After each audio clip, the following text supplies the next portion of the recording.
sheekada waxay noogu bilaabanaysaa page 86 okay read the following narratives below sheekada soo socda akhriga lidi sheekada soo socda akhri and answer the questions that follow waxaad ka jawaabtaa su'aalaha xiga sida caadiga ma ahayd sheekada markaan akhrinayna kadib su'aalahan ka jawaabeena as simple as that okay listen very well open page 86 of the English Form 4 book Hare and the hyena. Once upon a time there was a prolonged famine in a certain part of Africa. One day as Hare was walking about in search of food, he met Hyena. You look very thin, my friend, Hare said mockingly. You yourself seem all this, you will never say. You will never say no to a good meal earlier, Hyena replied. The two animals together continued on the forest path until they finally came to a farmer who was grumbling so much since all his servants had left. We are going to work for you, but with the condition that you should give us food to eat. Hare suggests. Happy and feeling relieved, the farmer agreed wholeheartedly. The next paragraph. He then gave the two animals a pot of potatoes to cook and lead them to the portion of his farm where they should be weeding. They hurriedly fetched some of the firewood, lit a fire, and put 3 big stones. They then raised the boats on the 3 stones to prepare their meal while they go to work on the field where they were assigned. Later in the mid of the day, when the sun was really scorching and it was time for them to rest, Hyena said, please keep an eye on the cooking pot while I go down to the stream to have a bath. Hare, nodding his head in concurrence, went straight to the fireplace where the food was cooking. He sat by the pot, stirring it with a stick, salivating and longing to eat the meal, but Hyena soon, when he was out of Hare's sight, stripped off his skin. He looked as horrible that no one that saw him had audacity to stand before him. He then came running back to Hare, making unusual and scary noise. Down and out, help, help! Hare squealed. Help, help! He cried and took to his heels for his dear life. I have never in my entire life seen such a dreadful creature. It must be a very bad Judale. Hyena swiftly sat down and ate all the food, which was in the first place, pale enough for one in any case, and then rushed back to the stream, got his skin and wore it again. The last paragraph of page 86. He majestically walked up to the spot where the cooking pot was and met Hare coming back, but rather cautiously. Oh, my brother Hyena, Hare gasped. Did you just sow? So what? Asked the carrying animal. That's so weak, demon, explained the Hare. I haven't seen anything. Come, let's go and eat, said Hyena peacefully as he tread towards the cooking pot. Page 87. On coming to the boat, he looked inside it. Where is the food? Where is the food? Where is my meal? What happened? Hyena wailed, pretending to be unaware of the predicament. Hare foolishly stared at the empty boat. That terrible creature must have eaten it, he said in vain.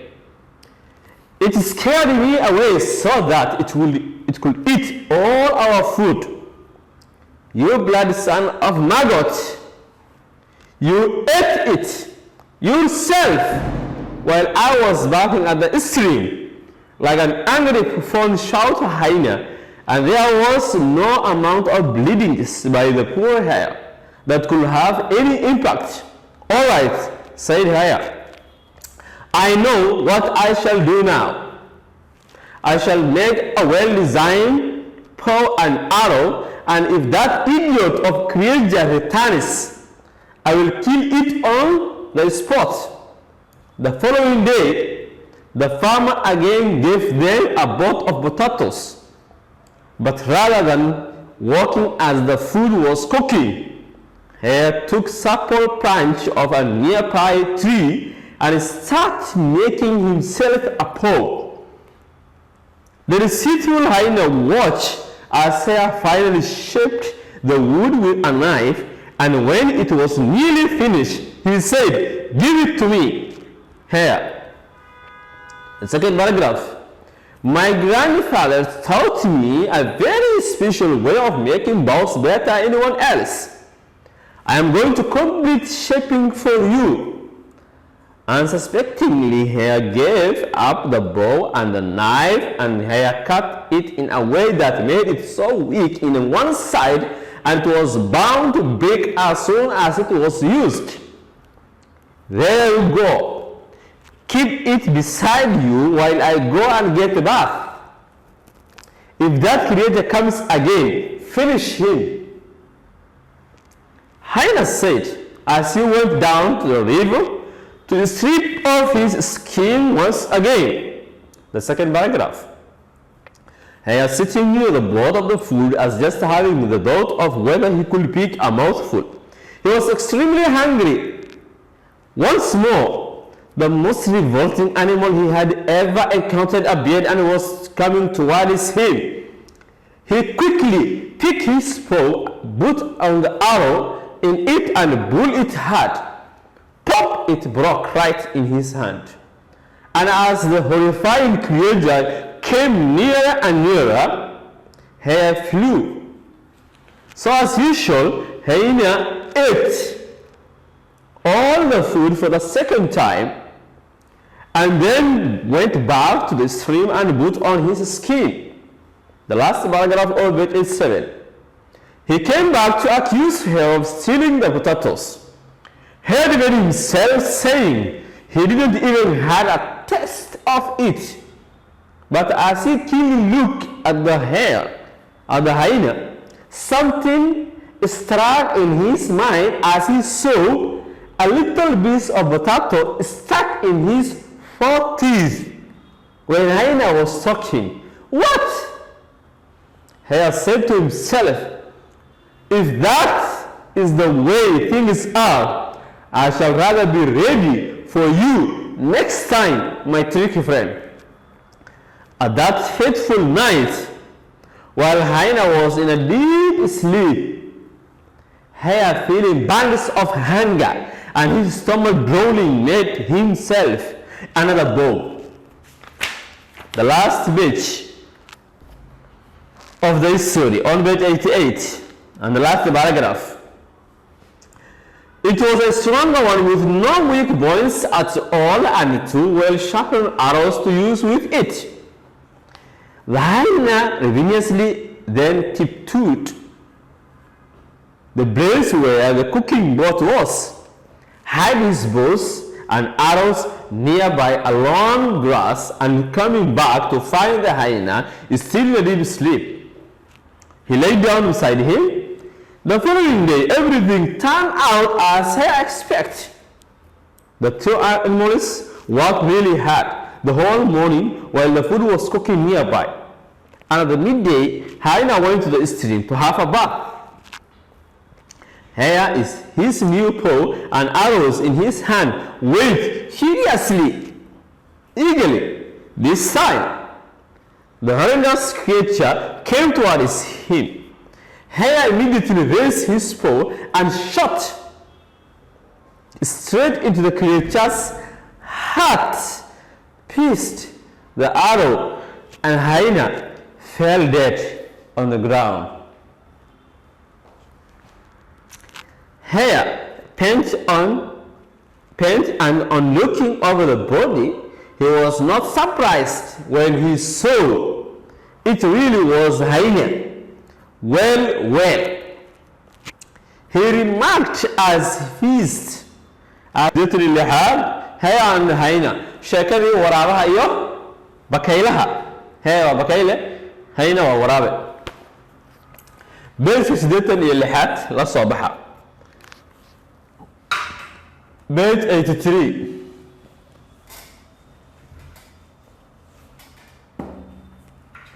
hare and hyena. Hare and hyena. Hare and hyena or hare and hyena, just the same. Once upon a time, hadda ka waxaa jiri jiray there was a prolonged famine. waxaa jiri jirtay abaar daba dheeraatay oo muddo dheer socotay macnihi in a certain part of Africa, qayb ka mid ah qaaradda Africa. One day hal maalin Asia was walking, bakaylo iska socdo about in search of food oo cunto raadinayo. He met hyena. wuxuu la kulmay waraabe. You look very thin, my friend. saaxib aad caato tawir qof caakaysan oo egtahay. Hare said mockingly. bakaylihi ayaa wuxuu u yiri si maaragtay kaftan ah ama kajan. You yourself seem all bit. xitaa adiga saas oo egtahay u yiri. You will never say no to a good meal either. waxaa ogtahay qof aan weli aan cunto wanaagsan baan cunay mar dhowba. Hyena replied. waraabe ayaa ku jawaab. meesha xoogaa yar kaftan ka dhacay. The two animals together continued on the forest path until they finally came to a farmer. The two animals labada xayawaan together si wada jir ah continued waxay sii wateen on the forest path dariiqii u maartay doorka gudihiisa ah until ilaa they finally ugu dambeyntii came to a farmer ee u imaadeen beeranin beeraala ah who was grumbling kaasoo ka cabanaya oo cabasho badan waday. To grumble means to complain so much in badan since all his servants maadaama shaqaalihiisa dhammaantood had left him ee ka tageen. maxaa ku dhahay marka we are going to work for you. waxaan diyaarinahay inaan kuu shaqeyno. we are going means we want. waxaan rabnaa to work for you inaan kuu shaqeyno. waxaan u soconnaa inaan kuu shaqeyno. but with the condition laakiin shuruud bay dhaheen that you should give us food to eat. waa inaan isa cuntaan cunno. waa baahannahay. Here suggest bakayli ayaa soo jeeday ra'yigaas. Happy and feeling relieved. farxad iyo isagoo dareemaya reynreyn. yaa kaas the farmer beeralihi. The farmer agreed. wuu ku raacay wholeheartedly si qalbi wanaagsan oo ku farxay oo ku raacay. waa diyaar cunto ay leeyihiin shaqaysta. baagaraabka labaad. He then gave the two animals a bowl of potatoes. labada xayawaan wuxuu siiyey dheri ama digsi baradha ah to cook inay karsadaan and lead them wuxuu u hogaamiyey to that portion qaybta of his farm beertiisa where they should be weeding oo maartay qashinka gurayaan. To weed means to remove or to cut unwanted plants. inaad geedaha qashinka beerta oo aan loo baahan inaad ka bixiso si maartay geedahan kale biyaha wala wadaageen hawada wala wadaageen aysan u gubin ama u halaynin inta kale. They hurriedly fetch some firewood. si degdeg ah waxay u soo aroorsadeen qoryo. firewood waa qoryo. lit a fire dab ayay shiteen and put 3 big stones saddex dhagax oo waaweyn meesha dhigeen oo dhandhaara ah loo yaqaan. They then rest the boat on the 3 stones to prepare their meal while they go to work on the field where they were assigned. They then rest the boat on the 3 stones. dherigii ayay waxay dul saareen saddexdii dhandhaarood to prepare their meal si ay cuntada u diyaarsadaan while they go to work. markaas waxay aadeen inay shaqaystaan on the field meeshii loogu talagalay inay kasoo shaqaystaan oo soo geedaha ka jarayaan. where they were assigned halkaasoo iyaga loo astaameeyey ama loo calaamadeeyey oo la intaan ka shaqaynaysid maanta. Later in the mid of the day kala barka maalinka markuu maraayo when the sun was really scorching qoraxda markuu aad u kululayd very hot. Scorching means very hot and was time for them to rest. laga joogo waqtiga ay maartay nasan lahaayeen oo restin ay soo bil lahaayeen. Aina said waraabi wuxuu yiri please Holland keep an eye on the cooking pot. isha ku hay dherigan karaya while I go down to the stream. aniga waxaan aadayo qaybta hoose ee meesha biyaha ay ku jiraan. stream meel rabiye fadhiyaan alda to have a bath. xawaan soo qabaysan jir maadaama qoraxda aad u kulushahay waa soo yar qaboojin camal. muxuu ku yiri marka Hare nodding his head. bakayli oo madaxiisa ugu dhinaya oo macna haya camal ku wada in concurrence agreement macnaheedu uu ku raacay went straight to the fireplace. dhinacii dabka ayuu aaday. where the food was cooking halkaas cunto ku kareysay. He sat by the boat. wuxuu ag fadhiistay laga wadaa macnaheedu digsiga agtiisa staring and staring it with a stick isagoo ku walaaqaya oo ku walaaqaya ul ila qaadum jirtay isteero walaaqad salivating isagoo candhuufta ka dareeraysa dhareerka ka daadanaya and longing to eat the meal aad u dheeraystay oo muddo dheer ay ku noqotay inuu cunto cuno micnihi inta ka kaleeyay sugula yahay dhareer ba ka daadanaya sadaka qaarkood ka agtooda linta lagu cunaa iska dhareeray okay but hayna laakiin waraabihi soon isla markiiba when he was out of her sight markuu iska qariyay bilmaantii bakaylaha oo macnihi uu ka yara fogaaday uu markaan bakayluhu arkaynin disrupt of his skin maqaarka dhan buu iska dhigay macnihi maqaarka shaati uu xirnaa iska bixina meel leeyahay ma ahane beeshi dhiiqa intuu galay ayuu dhiiqo isku soo tirtiray soo haleeyay soo nooc kale ayuu iska dhigay inuu maqaar iska bixiyo iska jiiday ma waa exaggeration waxa soo kale paragraph ku xiga he looked so horrible wuxuu u ekaaday wax aad u argagax badan that no one that saw him taasoo qofkii arkay isaga had the audacity maba lahaanba dhiirinaanta ama geesinimada to stand before him uu ka hor istaagay he then came kadib wuu imaaday running back to the hair isagoo kusoo ordayo bakaylaha xaggiisa making isagoo suubinayo unusual waxaan caadi ahayn and scaring noise iyo cod oo argagax leh down and out hoos iyo korba help hair squealed هلا يعاوي hair squealed hair shout عمل واي وقيلي hair squeal means hair scream or hair shout وقيلي help عاومات he cried بكيله and took to his heels for his dear life عربيس أيوة الله بحصده يعني عاوي واحد كده نقولش غالية أيوة الله بحصده I have never in my entire life seen weligay buu noloshayda dhammaanteed inta aan noolay buu yidhi maan arag buu yidhi such a dreadful creature xayawaan noocan oo kale argagaxan leh ebed ma arkin buu yidhi it must be a very bad judanley waxaa laga yaabaa inuu wax aad u xun judanley oo dad cun wax noocaas ah judanley waa af Soomaali erigaas dadka dad cunga ah oo judaanka qaba oo kale Hyena swiftly sat down waraabihi si dhaqso ah swiftly means quickly si dhaqso ah sat down wuu fadhiistay and ate all the food cuntooyinkii oo dhan waa uu cunay which was in the first place taasoo meesha ugu horeysay uu ku dhamaystay barely enough for one in any case taasoo marka hore hal qof ku filnayd wax laba qof ku filnayd ma ahayn oo hadda waraabaha hadii wax lagu daro oo ugu qada meesha because he is very greedy waa aad u dhow yahay and then rush back to the stream kadib wuxuu dib ugu orday meeshii biyaha ay ku jireen got his skin and wore it again maqaarkiisa ayuu helay dooyo inuu soo xirto micnaheedu maxaa laga wadaa wixii uu iska soo dhaqay he majestically walked up to the spot majestically waxa si xaraga leh oo iska soo xaragoonaa markaan uu soo iska soo laabay because wuu dhargay wuu soo qabeystay ma ka qasnaa qofka gaajin isaga ma aha qofka kuleelka ha isaga ma aha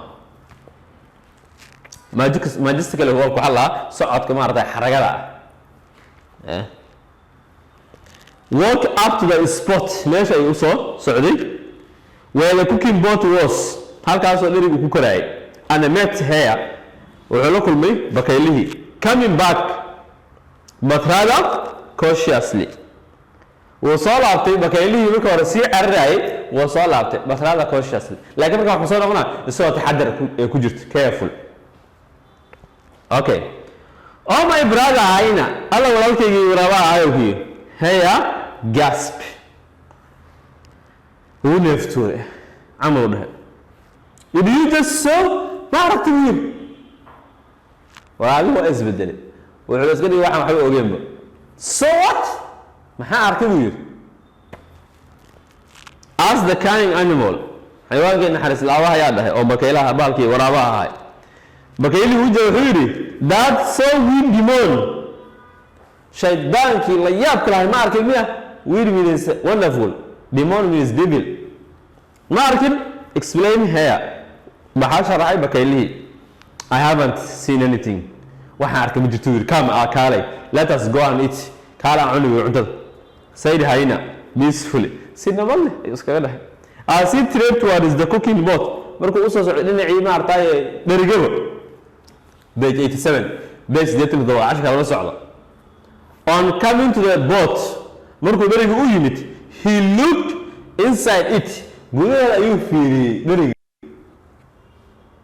saaxo kuma jiraan su'aal weydiin markii waraabaha wuxuu weydiinaya bakayla where is the food ay cuntadii okay markuu muxuu yiri bakaylihii markuu intaas su'aal isu daba dhigay where is the food ay cuntadii where is my meal ani ay cuntadii what happened maxaa dhacay hayna wail pretending to be unaware waraabihi markii intaas oo buuqa qaylo isku daray pretending is to be unaware inuu waxba ka ogeyn of the predicament adeegan haya bakaylihi foolishly si doqonnimo ah instead wuxuu eeday ama uu milicsaday at the empty boat dherigii marnaay that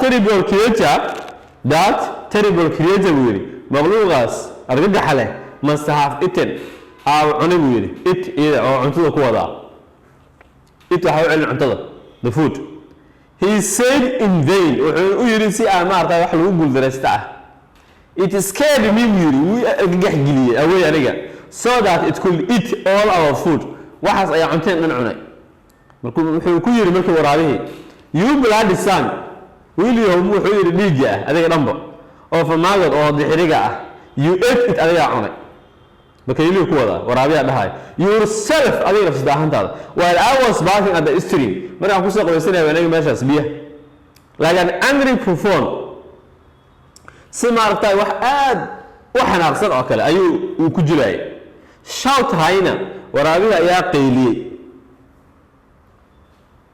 and there was no amount of bleeding mana jirto buur wax maartay codsi ah by poor hair bakaylihi miskiinka ahay that could have any impact taasoo ku lahaan karta wax saameyn ah ama isku dhac oo crash ah all right hayak said hair bakaylihi ayaa yiri I know what I shall do now waan aqaanaa wiil hadda waxaan soobinaya I shall make a well designed bow waxaan hagaajin doonaa buu yiri qaanso aad iyo aad loo hagaajiyay oo loo shaqeeyay an arrow iyo falar and if that idiot of creator returns makhluuqa xunka oo maartay qaabka daran haduu dibdam u soo laabto buu yiri I will kill it on the spot isla goobtaas ayaan ku dili the following day maalintii xigtay the farmer beeralihi again mar labaad gave them wuxuu siiyey a pot of potatoes dheri barada ah but rather than working as the food was cooking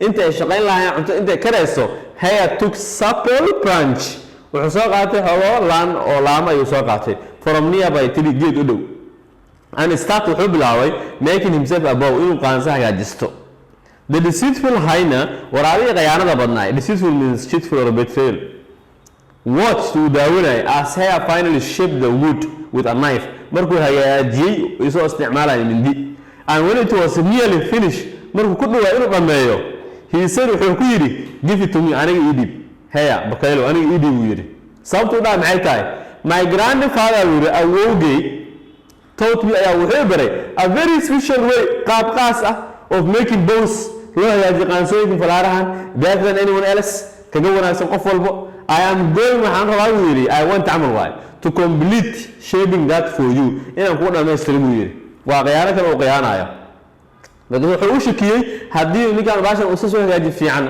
uu bari uu ku soo aado uu kugu dili marka wuxuu rabaa inuu qayaano unsuspectingly isagoo baka shakinimo bakaylihi Haya gave up the bow wuu see and the knife immediately and hayna waraabihi cut it ujr in a way up that it is so weak and daciif u ah in one side halna and it was bound to break as soon as it was used when it jawaysay markii la isticmaalo there you what as we will go qaado ho amal go la bax keep it beside you intuu u jarjaray oo bahasha qafiif ka dhigay oo hadal markay ku soo celiyo qabso keep it beside you dhinacaaga dhigo while I go and get a bath I want baxa waan soo qabaysani if that creature comes again makhluuqaas yarka hadduu mar kale soo laabto finish him u dhamee buu yiri macni dil hayna said waraabi ayaa sidaas as he went down to the river markuu uga xagga si ay hoos u dhacay to strip of his skin inuu maqaar iska siibo once again mar kale. Well, today we stop there on page 87. Then we continue from there next time. Have a nice day.